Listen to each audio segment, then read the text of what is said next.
Anda bergabung di segmen Kompas Bisnis Sapa Indonesia Pagi, Saudara. Rapat Dewan Gubernur Bank Indonesia pada 18 sampai 19 Oktober lalu memutuskan menaikkan suku bunga acuan jadi 6%.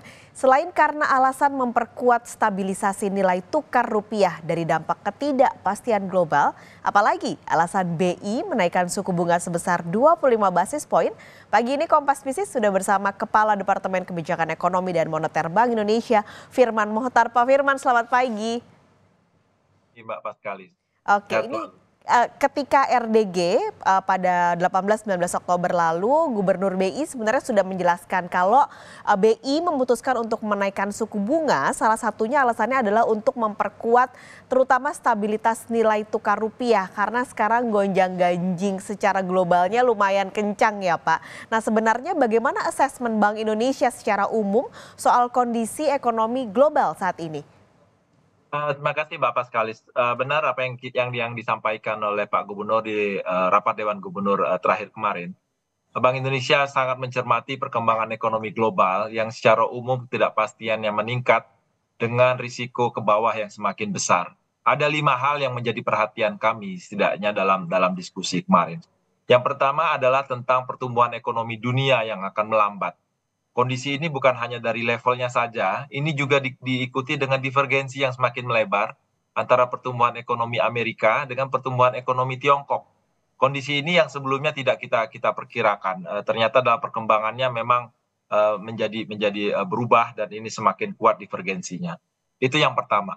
Yang kedua adalah bagaimana intensitas geopolitik isu di berbagai daerah, berbagai wilayah seperti di Ukraine yang belum selesai, kemudian Israel, Hamas, dan seterusnya, ini mengakibatkan kenaikan harga energi, khususnya minyak yang begitu tinggi peningkatannya, dan bahkan harga pangan juga meningkat, dipengaruhi oleh bagaimana kebijakan-kebijakan beberapa negara lebih inward looking untuk tidak melakukan ekspor komoditi pangannya termasuk beras. Itu yang kedua. Dan tentunya yang kedua ini akan meningkatkan bagaimana dampaknya terhadap inflasi yang ternyata menurut perakiraan kami memang tidak akan secepat perkiraan kondisi sebelumnya. Yang ketiga adalah yang sudah kita ketahui selama ini adalah tentang bagaimana suku bunga kebijakan di negara maju, termasuk di Amerika, Fed Fund Rate-nya yang masih akan cukup tinggi untuk periode yang cukup lama, tidaknya minimal sampai dengan semester pertama tahun 2024. Dan yang keempat, ini fenomena yang menjadi pertimbangan kita juga adalah tentang perkembangan yield obligasi pemerintah Amerika Serikat yang ternyata dalam jangka waktu pendek ini meningkat cukup tinggi. Term premianya meningkat begitu besar karena apa? Karena ada kebutuhan-kebutuhan dana pembiayaan untuk fiskal defisitnya. Kondisi inilah yang membuat yield di Amerika meningkat tinggi dan memicu yield diferensial yang melebar di berbagai negara termasuk Indonesia. Yield diferensial yang melebar ini pada akhirnya berpengaruh kepada aspek kelima adalah aliran modal global yang mengalami penyesuaian. Ada portfolio adjustment dari negara berkembang ke negara maju.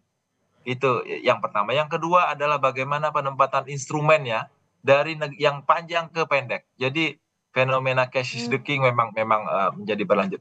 Kondisi ini pada gilirannya Mbak Paskalis mengakibatkan fenomena strong dollar ini makin meluas.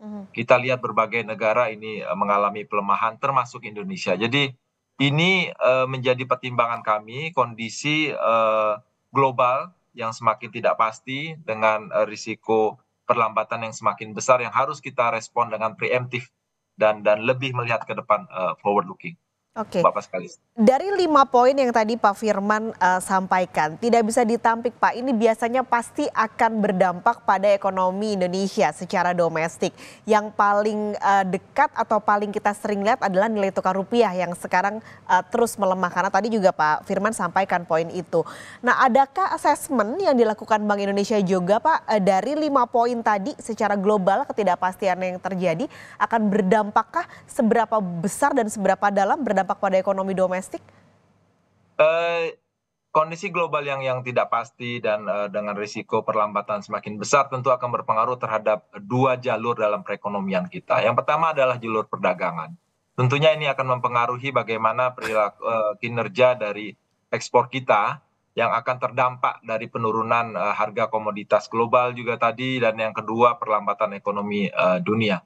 Yang kedua jalurnya adalah jalur finansial. Tentunya seperti saya sampaikan tadi akan berpengaruh terhadap aliran modal ke negara berkembang termasuk Indonesia. Fenomena strong dollar akan berlanjut yang pada gilirannya ini berdampak terhadap bagaimana tekanan-tekanan mata uang termasuk rupiah yang meningkat dalam waktu beberapa terakhir ini. Dan ini yang memang harus kita respon agar jangan sampai kondisi global ini tertransmisi terjabarkan ke dalam perekonomian domestik melalui volatilitas nilai tukar yang berlebihan yang dikhawatirkan akan berpengaruh terhadap inflasi domestik khususnya melalui jalur imported inflation. Ini yang harus kita mitigasi dengan segera, Mbak Paskalis. Tapi sebenarnya kan sebelum akhirnya Bank Indonesia bulan ini menaikkan suku bunga, sudah ada beberapa kebijakan lain Pak yang dikeluarkan dalam beberapa bulan terakhir. Ada sekuritas rupiah misalnya, lalu ada DHE. Nah, dari kebijakan-kebijakan yang sudah dikeluarkan Bank Indonesia, ada nggak sih Pak pengaruhnya atau bagaimana sebenarnya pengaruhnya untuk pergerakan nilai tukar rupiah? Ya, tentunya sebagaimana kami sampaikan, di samping bagaimana kami merespon melalui kenaikan suku bunga kebijakan, BI 7 days reverse repo rate, penguatan-penguatan kebijakan lainnya sudah terus kami lakukan. Pertama tentunya melalui bagaimana respon kami melalui intervensi. Intervensi di 3 jalur, intervensi di pasar spot, pasar falas, yang kedua intervensi di DNDF, dan yang ketiga intervensi di pasar SBN. Tentunya ini adalah bagaimana kita memitigasi terhadap pola pergerakan kurs dan juga memperkuat stabilitas sistem keuangan khususnya pasar obligasi. Itu yang pertama. Yang kedua, seperti yang disampaikan Mbak Paskalis tadi, upaya kita adalah bagaimana kita menerbitkan sekuritas rupiah Bank Indonesia. Ini bagian dari proses pendalaman pasar keuangan kami, pasar uang kami, sehingga pada giliran ini akan semakin meningkatkan kegiatan di pasar uang domestik. Dan yang tujuan terakhirnya adalah bagaimana pada gilirannya ini akan tertransmisi upaya kita untuk menarik aliran modal ke dalam negeri. Itu respon yang kami lakukan, dan tambahan kemarin seperti disampaikan di rapat Dewan Gubernur akan kami juga terbitkan instrumen lain terkait dengan SPBI, sekuritas falas Bank Indonesia. Ini adalah bagian kembali pendalaman pasar uang domestik di samping juga untuk menarik aliran modal plus ditambah sukuk falas Bank Indonesia. Secara keseluruhan Mbak Paskalis, ini adalah bagian kita untuk memperkuat daya tahan eksternal kita di tengah kondisi perekonomian global yang memang tidak menentu. Perkembangan ini berpengaruh positif terhadap bagaimana pergerakan kita terhadap nilai tukar kita, Mbak Paskalis. Respon kita yang preemptif tadi setidaknya membuat mata uang kita lebih stabil, lebih rendah volatility-nya dibandingkan mata-mata uang negara lain. Ini terlihat, dan bagian kita upayanya tentu agar semakin terus memperkuat ketahanan dari sisi inflasinya kita, Mbak. Oke, setidaknya bisa menjaga stabilitas, tidak terlalu volatil nilai tukar rupiahnya di tengah gejolak yang terjadi. Tapi biasanya nih Pak, ketika Bank Indonesia menaikkan suku bunga, nah ini yang dilakukan juga pada bulan ini jadi 6%, biasanya nih yang kena colek juga adalah pemulihan ekonomi yang sekarang sebenarnya lagi kita lakukan, sedang kita upayakan begitu. Nah, apa saja sebenarnya yang dilakukan BI supaya suku bunga yang naik ini tidak menghambat pemulihan ekonomi? Pak Firman jangan dijawab dulu, kita jeda sejenak, nanti kita ngobrol lagi usai jeda, dan saudara jangan kemana-mana, Kompas Bisnis segera kembali. Kompas Bisnis pagi ini masih bersama Kepala Departemen Kebijakan Ekonomi dan Moneter Bank Indonesia Firman Mohtar. Pak Firman, kita lanjutkan ngobrol-ngobrol lagi. Jadi sebenarnya BI kan sudah mempertahankan suku bunga 5,75% ini dari awal tahun di Januari 2024. Akhirnya bulan ini dinaikkan Pak. Nah sebenarnya pertimbangannya apa? Kenapa bulan ini akhirnya BI ya udahlah naik aja jadi 6% gitu. Kenapa Pak Firman? Tentunya bagaimana sampaikan tadi, ini adalah bagian dari kita sebagai langkah preemptif kita, sebagai langkah antisipatif kita melihat gejolak dari pasar keuangan global dan juga perkembangan pertumbuhan ekonomi global yang semakin tidak pasti dan melambat tersebut. Ini adalah bagian-bagian dari upaya kita Mbak Paskalis untuk tetap mempertahankan proses pemulihan pertumbuhan ekonomi sambil tetap menjaga stabilitas perekonomian yang secara umum saat ini masih tetap baik. Kalau bicara soal tadi Pak, soal pemulihan ekonomi dan pertumbuhan ekonomi yang juga sedang kita jaga dan kita dorong. Biasanya Pak, kenaikan suku bunga ini akan sedikit berpengaruh gitu ya pada pertumbuhan ekonomi, pada mungkin orang-orang yang sekarang lagi cicilan nih Pak agak deg-degan karena sekarang suku bunganya naik gitu.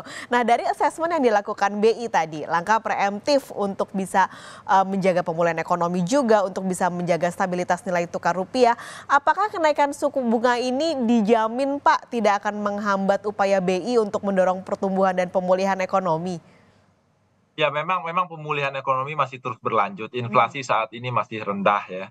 Dan kita yakin tahun 2023 akan dalam kisaran target kita 3 plus minus 1. Tahun 2024 hasil estimasi kami memperlihatkan akan turun dalam kisaran 2,5 plus minus 1.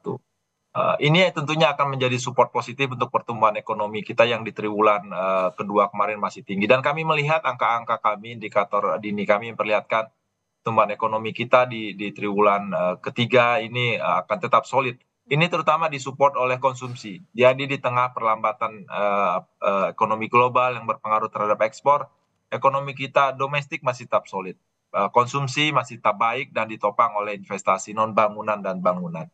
Bagaimana dampaknya terhadap perekonomian kita ke depan setelah respon ini? Tentu Bank Indonesia sebagaimana biasa selalu berupaya menyeimbangkan agar ada satu sisi kita tetap pro stability, tapi sisi lain kita bisa tetap mendukung pemulihan ekonomi.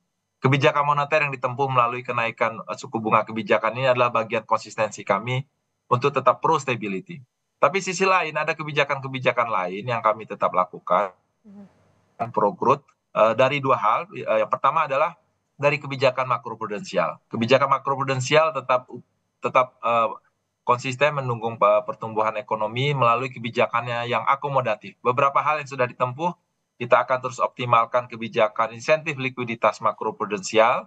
Bagaimana kita menyasar sektor-sektor tertentu, hilirisasi, pangan, mineral, yang bagian-bagian untuk mendorong pertumbuhan ekonomi yang lebih kuat. Kemudian kemarin yang menjadi satu kebijakan kami adalah mengenai pelonggaran penyangga likuiditas makroprudensial. Jadi adanya berapa besar penyangga likuiditas yang dapat dilakukan oleh bank dari semula yang harus dijaga sebesar 6%, kita turunkan menjadi 5%.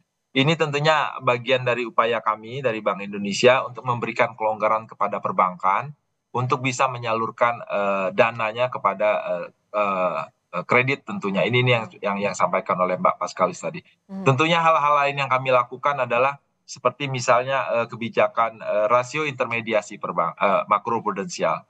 Jadi ini masih tetap kita pertahankan cukup besar sampai dengan level tinggi. Dan ini adalah bagian-bagian kami untuk terus mendorong pertumbuhan ekonomi, Mbak Paskalis. Dan kebijakan-kebijakan terkait LTV masih tetap optimum untuk mendorong pertumbuhan ekonomi. Di samping itu kebijakan sistem pembayaran juga kami lakukan. Upaya kami mendorong ekonomi keuangan digital tetap kita dorong. Bagaimana upaya kita mengoptimalkan, memanfaatkan kris ini terus kita lakukan, kita intensifkan. Tentunya ini adalah bagian kita untuk mendorong transaksi keseharian masyarakat dan meningkatkan efisiensi. Secara keseluruhan Mbak Paskalis, ini adalah bagian-bagian kami.